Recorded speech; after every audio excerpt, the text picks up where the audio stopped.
बच्चों अभी हम क्वेश्चन सॉल्व करना स्टार्ट करते हैं। जैसे कि आपने सारा फॉर्मेट ड्रॉ करके रखा होगा, तो देखो जैसे फॉर्मेट में दिया हो उसके हिसाब से हम सॉल्व करना स्टार्ट करते हैं। देखो सबसे पहला ट्रायल बैलेंस देखते हैं। ट्रायल बैलेंस में सबसे पहला क्या है, ओपनिंग स्टॉक, जिसके आगे लिखा है टीडी। टीडी मतलब ट्रेडिंग के डेबिट में। तो देखो ट्रेडिंग अकाउंट के डेबिट में हमने लिख दिया ओपनिंग स्टॉक और उसे लिखा है आउटर कॉलम में। आउटर कॉलम में इसलिए लिखा है क्योंकि उसके ऊपर एडजस्टमेंट नहीं है। उसका नेक्स्ट आइटम है कैपिटल अकाउंट। कैपिटल अकाउंट उसका अकाउंट बनाना नहीं है। कैपिटल अकाउंट को हमको डायरेक्ट लायबिलिटी में लिखना है। लायबिलिटी में 1,60,000 और 80,000 दोनों को ऐड करके 2,40,000 हम क्या करेंगे, आउटर कॉलम में लिख देंगे। ये तुम्हारा फाइनल अमाउंट है। उसके बाद नेक्स्ट है करंट अकाउंट। करंट अकाउंट का हमें अकाउंट बनाना है, ठीक है। देखो यही डिफरेंस है पहले वाले सम में और पाँचवें वाले सम में। पहले सम में कैपिटल अकाउंट बनाया था और पाँचवें सम में हम करंट अकाउंट बना रहे हैं। तो करंट अकाउंट में भी देखो एक चीज़ है, राम का अमाउंट जो है क्रेडिट में दिया है और कृष्णा का अकाउंट डेबिट में दिया है। तो राम का जो बैलेंस है वो क्रेडिट में ब्रॉट डाउन होगा। देखो क्रेडिट में ब्रॉट डाउन क्या, बाय बैलेंस ब्रॉट डाउन। उसके बाद जो कृष्णा का बैलेंस है वो हम किधर ब्रॉट डाउन करेंगे, डेबिट में, टू बैलेंस ब्रॉट डाउन 4,000 और कृष्णा के अमाउंट में जाएगा, ठीक है।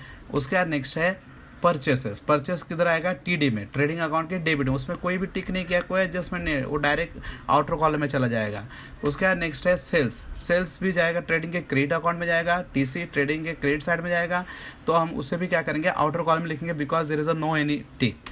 उसके बाद देखो नेक्स्ट है sundry debtor. Sundry debtor assets होता है, उसको एक टिक करके रखा हुआ है, तो सन्ड्री डेटर एसेट्स में जाएगा और उसका अमाउंट इनर कॉलम में लिख के उसके नीचे एक लाइन छोड़ दिया है हमने, ठीक है। उसके बाद नेक्स्ट है sundry creditors. Sundry creditors liability में जाएगा, लेकिन लायबिलिटी में लिखने से पहले हम कैपिटल अकाउंट के नीचे करंट अकाउंट लिख के राम और कृष्णा लिख के रख देंगे और उसके लिए जगह छोड़ देंगे, क्योंकि जब करंट अकाउंट का जो बैलेंस आएगा हमें यहाँ पे लिखना होगा लास्ट में जब टैली करते हो। फिर उसके बाद हम सन्ड्री क्रेडिटर्स लिख के आउटर कॉलम में लिख देंगे, ठीक है। उसके ऊपर एडजस्टमेंट नहीं है इसलिए डायरेक्ट आउटर कॉलम में लिखेंगे। उसके बाद नेक्स्ट है बिल रिसीवेबल। बिल रिसीवेबल किया जाएगा एसेट साइड में, उस पर कोई टिक नहीं है, कोई एडजस्टमेंट है, आउटर कॉलम में जाएगा। फाइनल अमाउंट है, आउटर कॉलम में जाएगा। उसके बाद बिल्स पेबल किधर जाएगा, लायबिलिटी साइड में। बिल्स पेबल जा रहा है लायबिलिटी साइड में, वो भी किधर जाएगा, आउटर कॉलम में अमाउंट चला गया, ठीक है। उसके बाद नेक्स्ट है कमीशन। कमीशन जो है वो डेबिट साइड में दिया है पीडी, इसलिए प्रॉफिट लॉस के डेबिट में जाएगा। देखो प्रॉफिट लॉस के डेबिट साइड में हमने टू कमीशन आउटर कॉलम में लिख दिया because there is no adjustment. Then wages. Wages किधर जाएगा, ट्रेडिंग अकाउंट के डेबिट में, ठीक है। तो वेजेस देखो ट्रेडिंग अकाउंट में 1760 ट्रेडिंग अकाउंट के डेबिट में चला जाएगा, ठीक है। उसके बाद नेक्स्ट है salary. Salary PD profit loss के डेबिट में जाएगा, उस पर भी कोई टिक नहीं है, डायरेक्ट आउटर कॉलम में पीडी में जाएगा।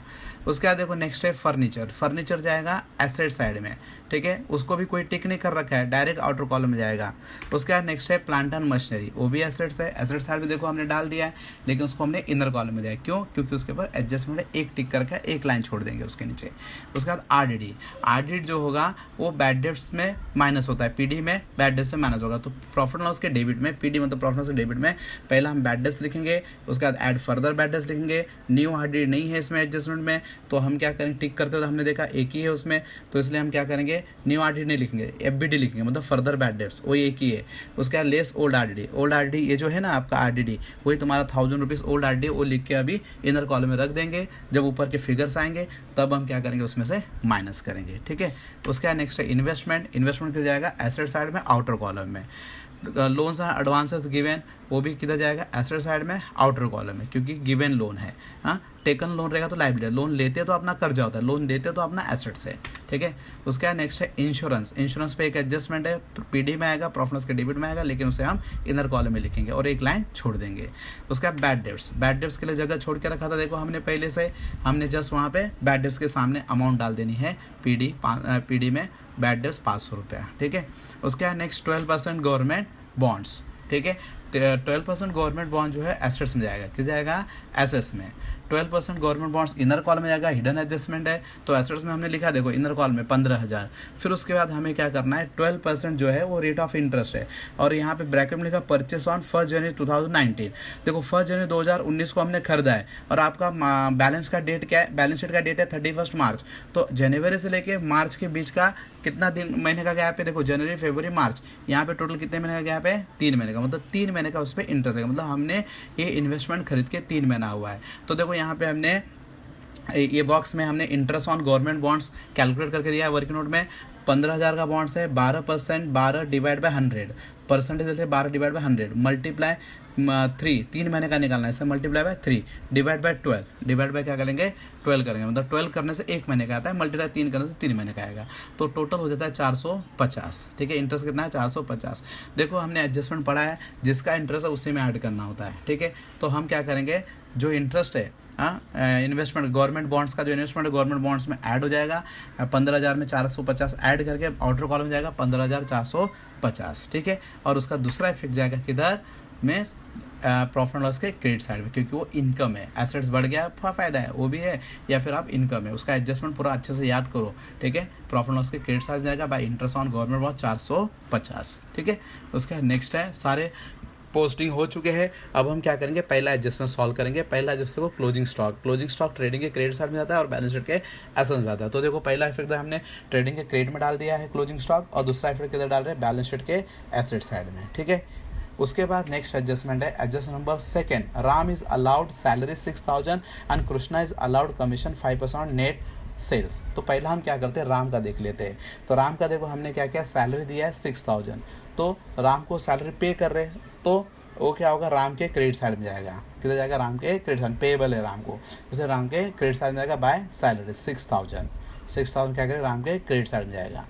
उसके बाद है commission allowed 3% on net cell, मतलब कृष्णा को आपको कमीशन 3% अलाउ करना है नेट सेल पे। तो देखो ऊपर ट्रायल बैलेंस में अपने को सेल्स दिया है 2,08,000 रुपये सेल्स दिया है, तो 2,08,000 जो आपको सेल्स दिया है उस पर 3% 3 डिवाइड बाय 100 करके हम कैलकुलेट करेंगे तो 6,240 आपको कमीशन आएगा। तो जो कमीशन है वो सेम जैसे सैलरी का क्या था, वैसे जैसे हम सैलरी राम को दे रहे हैं वैसे कृष्णा को हम क्या दे रहे हैं, कमीशन दे रहे हैं जो पेएबल है। ठीक है, तो कमीशन कृष्णा के क्रेडिट साइड में जाएगा।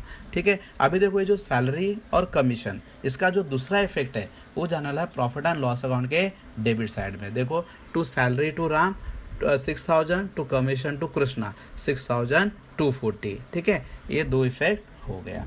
उसके बाद देखो नेक्स्ट है interest on partners capital to provided 5% पर एनम। देखो अभी हमने पार्टनर्स का कैपिटल अकाउंट नहीं बनाया लेकिन उस पर इंटरेस्ट कैलकुलेट करना है। तो देखो मैंने तुमको स्टार्टिंग में बोला था जब भी हम क्या करते हैं करंट अकाउंट बनाते हैं तो करंट और कैपिटल अकाउंट में कोई फ़र्क नहीं है, जितना भी एडजस्टमेंट हम कैपिटल अकाउंट में लिख रहे हैं वही सारे एडजस्टमेंट आपको करंट अकाउंट में लिखना है, सिर्फ क्या होगा नाम चेंज होगा। ठीक है, तो इसमें हम कैपिटल अकाउंट बनाते नहीं है लेकिन फिर भी हमें इंटरेस्ट कैलकुलेट करना है कैपिटल पे। तो इंटरेस्ट ऑन कैपिटल देखो कैपिटल ऊपर दिख रहा है ट्रायल बैलेंस में 1,60,000 है राम का और कृष्णा का 80,000। तो राम का 1,60,000 है उसका 5% कितना आएगा 8,000 और कृष्णा का 80,000 है उसका 5% कितना आएगा 4,000। सेम जैसे सैलरी और कमीशन पे किया था ना वैसे इंटरेस्ट भी अपने को करना पार्टनर्स को पे करना है। तो क्या होगा पार्टनर्स के क्रेडिट साइड में आएगा। ठीक है, देखो पार्टनर्स के क्रेडिट साइड में इंटरेस्ट ऑन कैपिटल, राम के इसमें 8,000 और कृष्णा के इसमें 4,000। और ये एक्सपेंस है जैसे सैलरी एक्सपेंस था कमीशन एक्सपेंस था वैसे इंटरेस्ट में क्या एक्सपेंस है, इसलिए प्रॉफिट लॉस के डेबिट जाएगा interest on capital. Ram and Krishna 8,000 4,000 total करके आउटर कॉलम में आएगा 12,000। समझ में? तो उसके बाद नेक्स्ट एडजस्टमेंट है provide डेप्शन on plant and machinery. देखो अभी नेक्स्ट जो फोर्थ एडजस्टमेंट है प्लांट एंड मशीनरी पे डेप्शन प्रोवाइड करना है। तो प्लांट एंड मशीनरी का वैल्यू 63,000 है, उस पर 5% डेप्शन निकालना है। तो 63,000 का 5% देखो 60,000 मल्टीप्लाई 5 डिवाइड बाय 100 करेंगे 3150 आएगा। ठीक है, तो 3150 60,000 से माइनस करेंगे तो आउटर कॉलम में देखो 59,850 आ गया। ठीक है, उसका दूसरा फिर जाएगा एक्सपेंस है इसलिए प्रॉफिट एंड लॉस के डेबिट में जाएगा डेप्शन plant and machinery PM plant and machinery 3150। ठीक है, उसके बाद देखो नेक्स्ट है fifth adjustment 3,000 from customer is not recoverable. ठीक है, जो 3,000 रुपीज़ है कस्टमर से वो रिकवरेबल नहीं है। कस्टमर मतलब कौन, डेटर्स, रिकवरेबल नहीं है, वो रिकवर नहीं हो रहा है तो इसको क्या बोलेंगे, बैड डेट्स बोलेंगे। क्या बोलेंगे, बैड डेट्स। तो क्या बैड डेट्स क्या होता है, डेटर से लेस होता है। तो सन्डी डेटर के नीचे लेस देखो less bad debts 3,000 further FBD लिखा मतलब फर्दर बैड डेट 3,000 माइनस करेंगे तो आउटर कॉलम में आएगा 1,73,500 है, उसमें से हम क्या करेंगे 3,000 माइनस करेंगे तो 1,73,500 बचेगा। ठीक है, आउटर कॉलम 1,70,500 है। उसका दूसरा फिर प्रॉफिट लॉस के डेबिट में आएगा। देखो बैड डेट्स 500 है उसमें हमने एफबीडी 3,000 ऐड किया, टोटल हो गया 3,500, उसमें से ओल्ड आईडी माइनस करेंगे तो 2,500 आउटर कॉलम में आएगा। ठीक है, ये फॉर्मेट हमने बना के रखा था।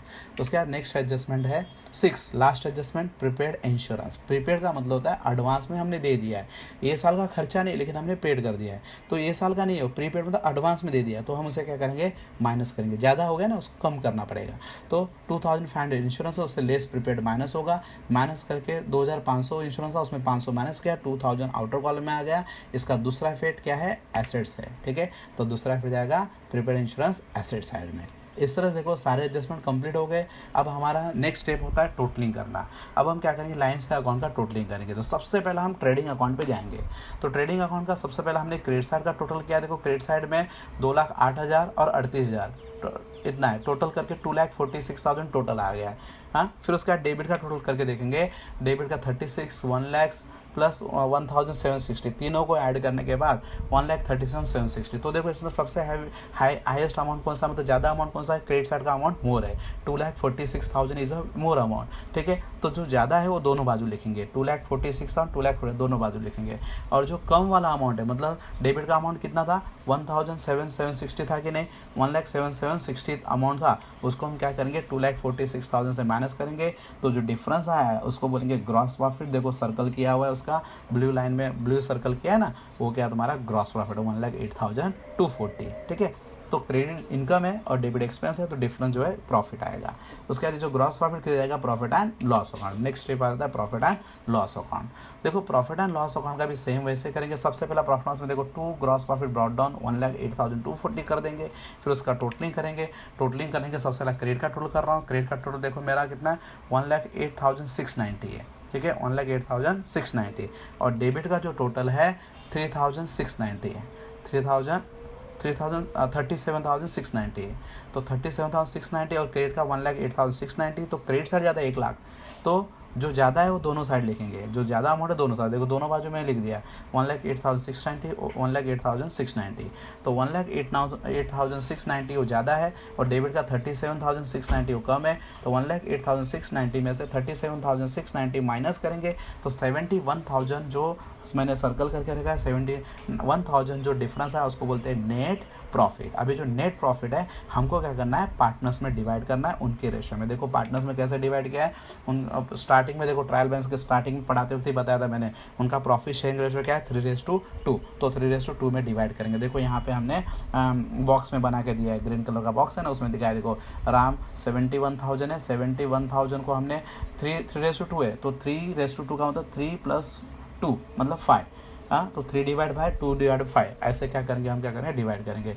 तो सबसे पहले हम 5 को कट करेंगे, 5 से 71,000 को कट करेंगे तो 14,200 आएगा। हाँ, दोनों में सेम आएगा। फिर मल्टीप्लाई 3 करेंगे, 42,600 राम का आ गया और 28,400 ये किसका आ गया, कृष्णा का आ गया। तो ये जो 71,000 हमने डिवाइड किया है, अब ये किधर जाएगा, करंट अकाउंट में जाएगा। इनको कौन से अकाउंट में डालना है, करंट कैपिटल में डालना है, करंट अकाउंट में डालेंगे। तो यहाँ लिखेंगे to current account net profit को 42,600 राम में जाएगा और कृष्णा में जाएगा 28,400, दोनों को ऐड करके 71,000 आउटर कॉलम में आ गया नेट प्रॉफिट।